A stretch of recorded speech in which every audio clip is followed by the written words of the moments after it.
Welcome to this video, folks. This is part 2 of the building recommender system using GNN and PyTorch. In this video, this part is more of a hands-on workshop in which we're going to cover how to build a recommender system using LightGCN for self-supervised learning. So let's get started. So first of all, let's define what is self-supervised versus supervised in the context of graph. So supervised learning on graph would mean that labels are coming from external sources that is not within the graph. For example, if we have the rating of an interaction, then that is an external label, versus self-supervised learning on the graph. Signal only comes from graph itself. So for example, in terms of link prediction, we predict if two nodes have an edge or whether or not they're connected. That is purely information supply from the graph. We don't have external label from 1 to 5 that score. So that's why it's called self-supervised. And these two also determines what loss function we use, because for the self-supervised learning loss function, you don't have the ground truth. So it looks a little bit different. So the data set we're going to use for this video is still movie lens. This is a very classic data set for recommender system. We're going to use this the smaller one.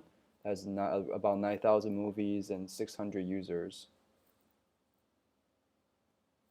So as I mentioned in the previous video, one of the important thing about graph neural network learning is that we need to pre-process our data and construct a graph. So how do we do that? So first of all, let's define the threshold. So we say 3.5 is the threshold for a positive interaction. So how we build graph is we take the rating events or rating interaction from movie lens data set, and we say anything below 3.5 we consider there's no edge, and anything above that we consider there's a connection between nodes. And because this is self-supervised learning, the loss function is a little bit different. So here we're using this thing called BPR loss. It's essentially relying on not the actual true label, because we don't have those, but relying on the positive sample and the negative samples to allow us to optimize towards. So for example here, YUI, so I think here I missed that I here, but YUI is the a positive interaction of two nodes. So for example, the user 1 and item 1 have a positive interaction, and then YUJ is a negative interaction. So like I said, this missed an UI, this should be UI. So UI is the predicted score of a positive sample, and then YUJ is the negative sample. So what we want, if you look at it, this formula looks pretty daunting just at the first sight, but if we break it down, it actually is pretty straightforward. So this term is a regularization term to avoid overfitting. E0 here is just the embedding at layer 0 for all of our nodes. And then let's say if the positive score of YUI, right, so node U and node I are, say they're close, then we want this score to be high, and vice versa, we want this score to be low, then this term will give us a positive number, right? But then because this is a loss function, so we want something good to be small, so that's why we add a negative sign here. So if you look at the other case where we're getting this terribly wrong, meaning node U and UI are supposed to be close, but somehow we're getting a really bad score, then this will be low and this will be high. Then we'll get a very small, we'll get a very negative number here, and we end up getting a very positive number here. And then as a result, then we have a very high loss.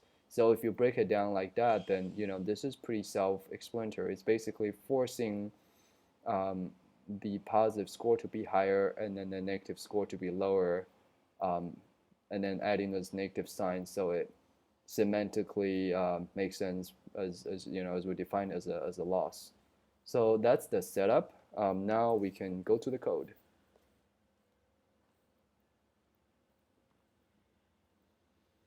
So let's start with importing all the required modules. Here I'm using PyG. So if you haven't installed PyG on MacBook and you haven't, or if you run into any issue, I have a separate video. I'll link them in the description about how to install PyG on MacBook. So let's start importing all the modules. And then we load the data set. And then we read the data set into a pandas data frame, and then we'll do a quick EDA, exploratory data analysis.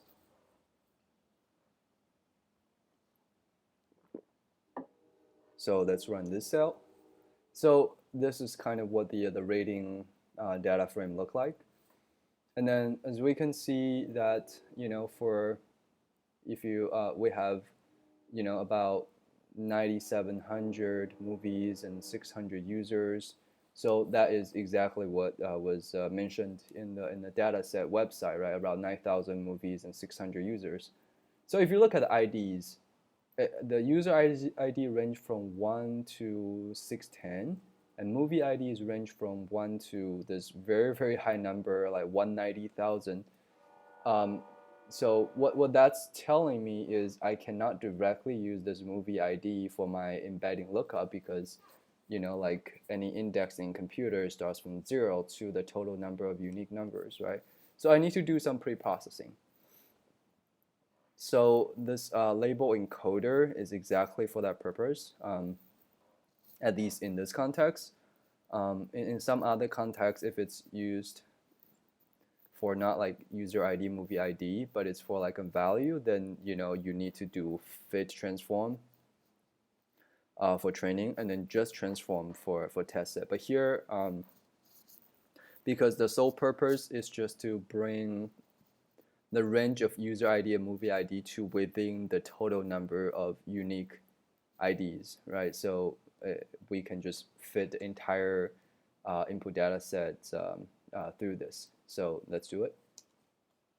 And then now let's look at the max. So now it makes sense, right? Now the max user ID is 609, which is, you know, from 0 to 609 we have, you know, 610. And similarly for movie ID, right? 9723, 9724. So we have total, you know, 9724 movie IDs now, but ranging from 0 to, you know, this number.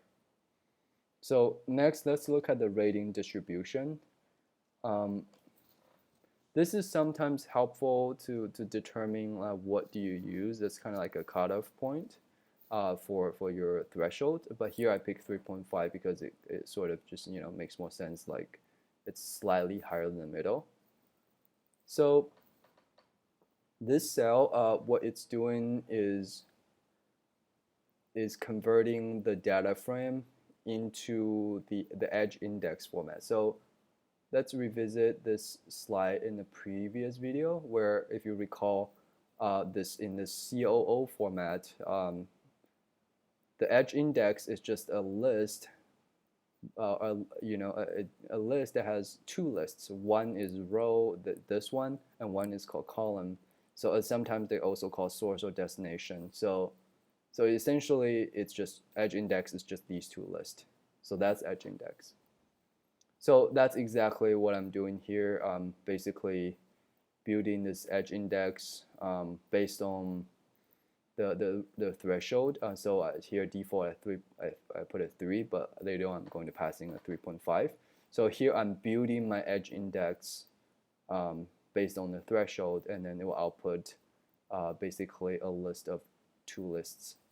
So let's see.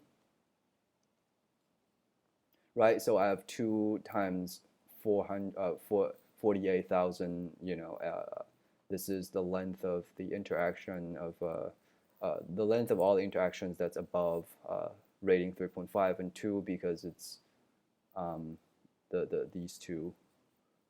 So that's that, and after that we need to convert it to tensor, long tensor, because that's what the Later on, I will cover the dot propagate method in the model. That's the sort of the required format is either a long tensor or a sparse tensor. So here we're going to use long. So here, let's save the total number of movies and total number of users like as two global variable that we can use later on to build out embedding. So now we have also the number of interactions, and then based on that, we're going to do our trend test validation split. So here, the validation set, I don't use it for cross-validation for hyperparameter tuning. I simply use it so that we can see a nice graph build up as we're training through different iterations, and then have a plot at the end. And test set is just test set, right, to test the performance of the model. So let's do that. And let's take a look at some of the numbers some of the variables that we generated previously. So number of interactions, users and movies, and then this is, if I remember correctly, right? This is the total number of the total number of unique nodes is 10,334, and then here we're just kind of like taking a quick look of what are the unique number of IDs in in a from node and to nodes. That's essentially what this is doing. So next to cell, these two are the helper function. I explained in the previous video, so I'm not going to go too in detail here. Essentially, what it's doing is, given this bipartite graph, and because it's a bipartite graph, and because interaction matrix has to assume that the row ID and column ID are referring to the same node, then we need to do this transformation to convert from interaction matrix to adjacency matrix. So that's essentially what this is doing, and then it's essentially doing this, but then input output at both edge index, because that's just the format that model takes. So this is the interaction format edge index converted to the adjacency matrix edge index, and this is vice versa. And then, now that we already did our trend test validation split, then we can convert them to the adjacency matrix format edge index for model training use. So let's take a look at their dimension and what they look like. So something like this. The next cell, this is sample mini batch. This is essentially what this is tied to the loss function. So if you look at the loss function here, we need positive samples and negative samples to compute BPR loss. So that's essentially what this is doing. You have a batch size that you want to compute the loss, and then you have the edge index. Here I actually define edge index as in interaction matrix format. I applied this conversion to convert it back. Later on you will see how I use it. And then I'll basically output the indexes of user positive item and negative item. So that's the cell. Pretty straightforward. Let's run it. And then here is now we start to implement the LightGCN model. I already went over kind of the intuition and mathematical meaning of this formula, so I'm going to skip here. So now let's look at the model. So the LightGCN model inherits this message passing module. This is one of the PyG module that it basically does, if you recall, kind of a general format of what a GNN or graph neural network look like? It basically has the aggregation and message. It does those two sort of under the hood for you, or it provides some of the methods that allows you to do this in the matrix manipulation form. So here, in it, I take the number of users, number of items, the embedding dimension. I use default 64.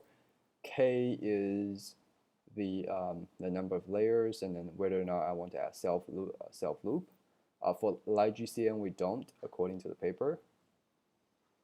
And here, basically just creating two embeddings, or it's a direct embedding vector lookup for user and item, and then I initialize them based on standard deviation or normal distribution, because according to the LightGCN paper, this actually gives a good performance. So now let's look at the forward, how the model takes edge index in adjacency matrix form, and then generate the final embedding.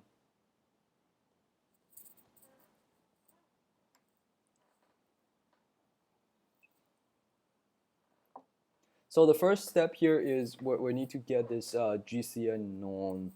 So if you recall in the previous video, we have LightGCN has this term called symmetrical norm here, where the embedding of the previous layer passing to the next layer, or embedding of all the neighbors, needs to be normalized by this term. So this GCN norm essentially is to do that. So I give an example here.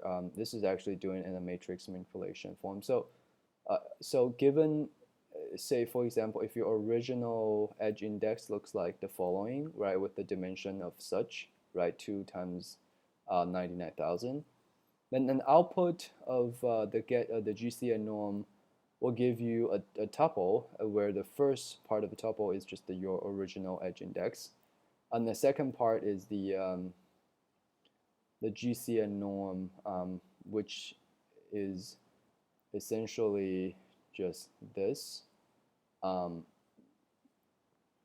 but with the same dimension as your edge index, and if I believe right, it actually maps to all the ID. It actually maps to the this.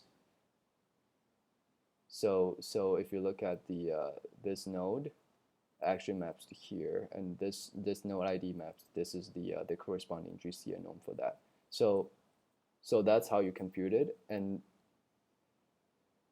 under the hood is basically doing this. If you're interested, you can give it a try. It will output the same thing. So after that, here we want to do a concatenation of user embedding and item embedding.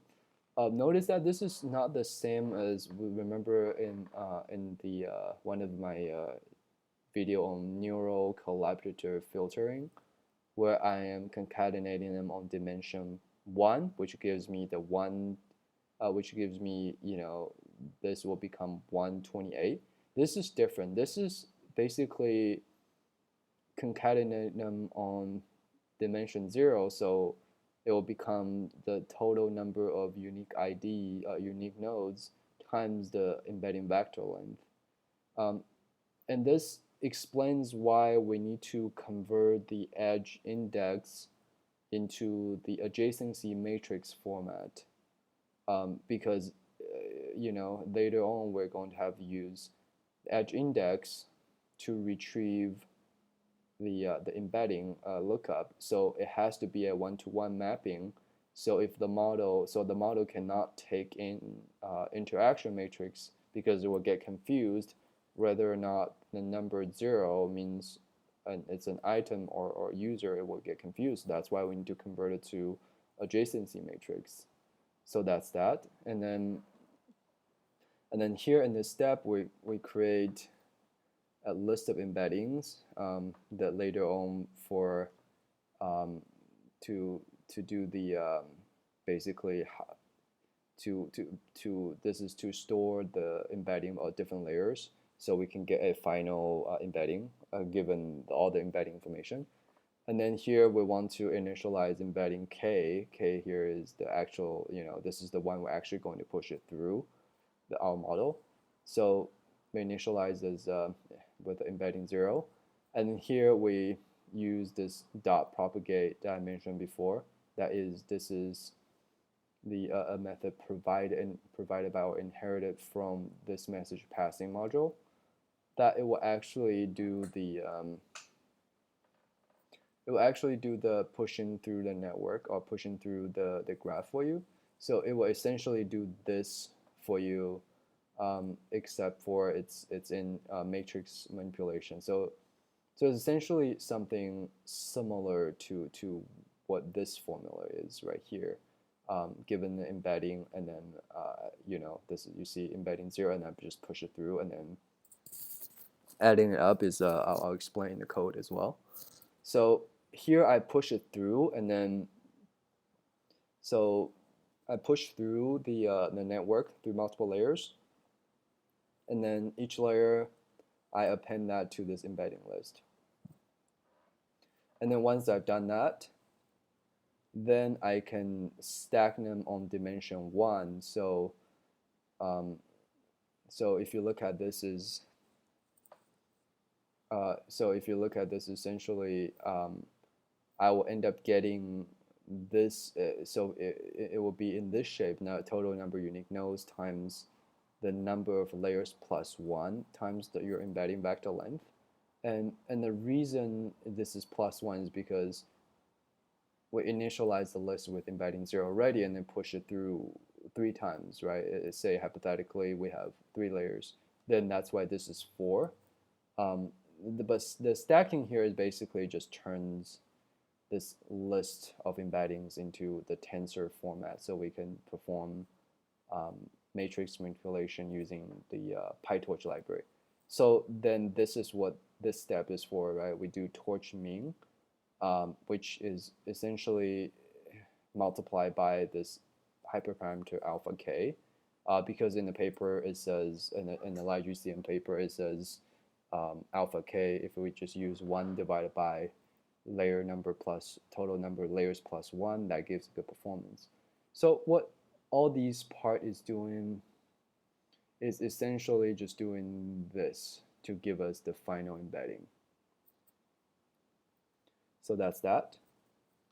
And then after we get the final embedding, because later on we need to use dot product for our prediction, so we split them based on number of users, items, and then we get the user embedding and item embedding.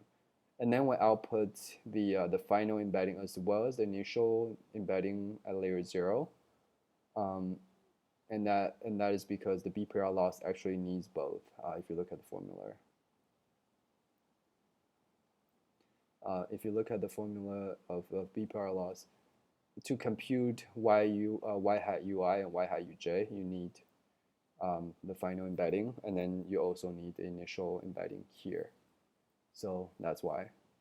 And then the message, this one is a very common method for PyG's message passing module. This message is called when you call propagate.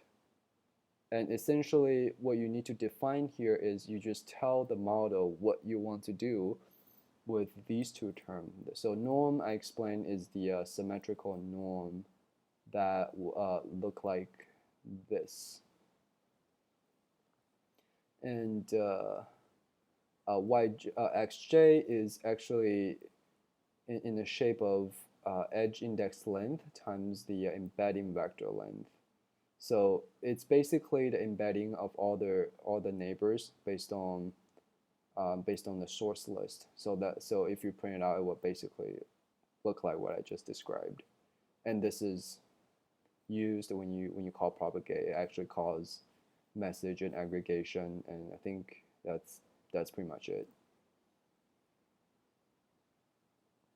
So that's how we define model, and then here we initialize the model, right? Great. Use layer 3 layers, and let's initialize the model. So loss function, we explained the loss function. It's pretty straightforward. It's exactly according to the formula. So I'm just going to run it. And evaluation matrix, because that's not the focus of this video, I'm just going to go over it very briefly. Essentially, recall, it just means what out of all the items are recommended, how many of those are. So the recall is the items are recommended and are actually relevant divided by the total number of actual relevant items. So recall at k is that for one user, and then for all user is just an average. And the NDCG is similar, except for it takes the order of your recommendation into account. So in recall at k, right? If I have so for a given user, say if I recommend 10 items, and I have 3 items that are actually relevant, then it doesn't matter what order I recommend those 3, it will always be like 3 divided by the total number of actual relevant items. But here in DCG, or any of the DCG, actually takes into account of the order in which I recommend those items. So that's what these are for. And get positive item, this is just a helper function to convert edge index into a dictionary of user mapped to a list of positive items. This is later on used to calculate these 2 evaluation matrix. So let's run that. And this recall precision I just explained, and DCG similarly. So the get metrics is to set up these 2. So I will kind of go over it briefly. So it takes basically model input edge index and then exclude edge index.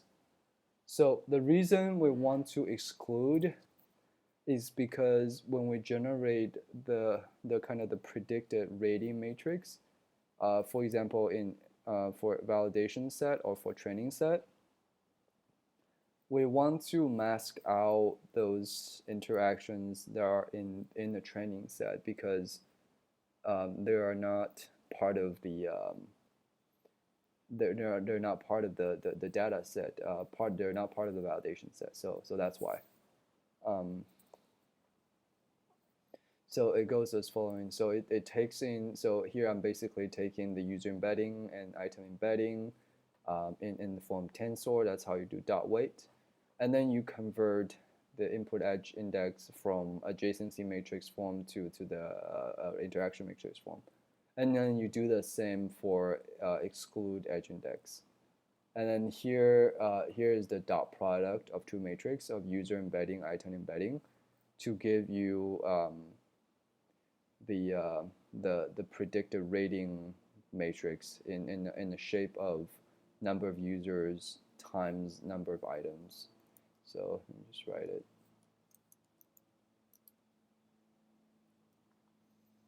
So that's the shape. And then here is basically how you do the masking of excluded index. And then you do that by setting it to a very, very small number. And next is this is how you do the get top k. So for the rating, we basically say, because each row, this is the interaction matrix rating. Also, for each row, it represents user ID. Each column represents item ID. So by doing top k and then we supply it what's the k, then it will basically return the top k for each user. So that's what this is doing. And then the following is basically just to supply, the list of list, or sort of the user positive item list, and then the ground truth list, or to allow us to calculate recall at k and NDCG. So that's basically what this is doing. And evaluation, it basically calls get metrics. So it takes in the model, edge index, exclude index, similar to above, and then it basically, I feed this input edge index through the model to get my final embeddings for users and items, as well as the initial layer embedding. And then given this information, then I can calculate my BPR loss for print, and then I can also calculate my recall, precision, and DCG. So that's what that one is. So let's run both of them. So now we're at the training. So here are just some of the training constants, and then here we want to use Atom as our optimizer, and I use a scheduler. And here toDevice just means if it's using GPU, it will push the GPU, otherwise the CPU. And get embeddings for BPR, it's just a helper function, so the code is more clean. It takes the model, it takes the input edge index, and then it outputs the embedding. So that's this. So now here's the training loop. It basically starts with, given the model, the training edge index in the form of adjacency matrix, and then I basically generate the final and initial embedding for both the user and item, positive and negative. I calculate BPR loss, and then I do the optimizer to do this is doing a gradient descent. And then here is the validation set. So validation is kind of so I can get a plot. So let's run this. And then this is going to take quite a while. It usually takes about an hour. So we'll fast forward and come back when the training finishes.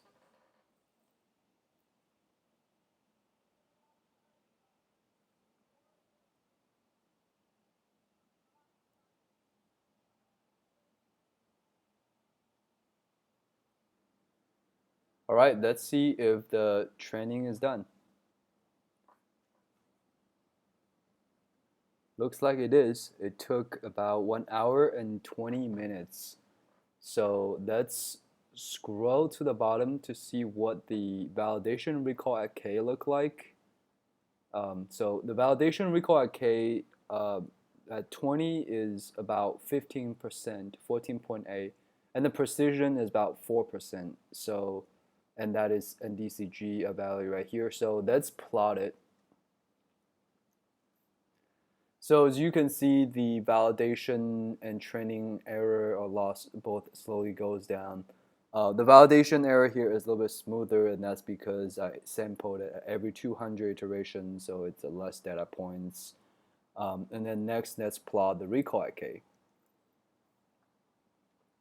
So recall at K, as you can see, it basically reaches about 14% and just slow down and stay there about like 14.5. So that's the curve for recall at K on the validation recall. So let's run a quick test on the test sets.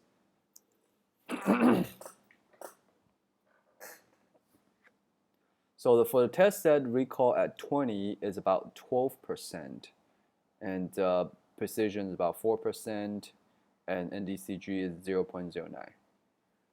So that's it for this video for building a recommender system using LightGCN on the self-supervised method. Hope you enjoyed this video, and please don't forget to like and subscribe. And if you have any questions, please leave a comment, and I'll try to answer all of them. So thanks for watching, and thank you for your support. I'll see you in the next video.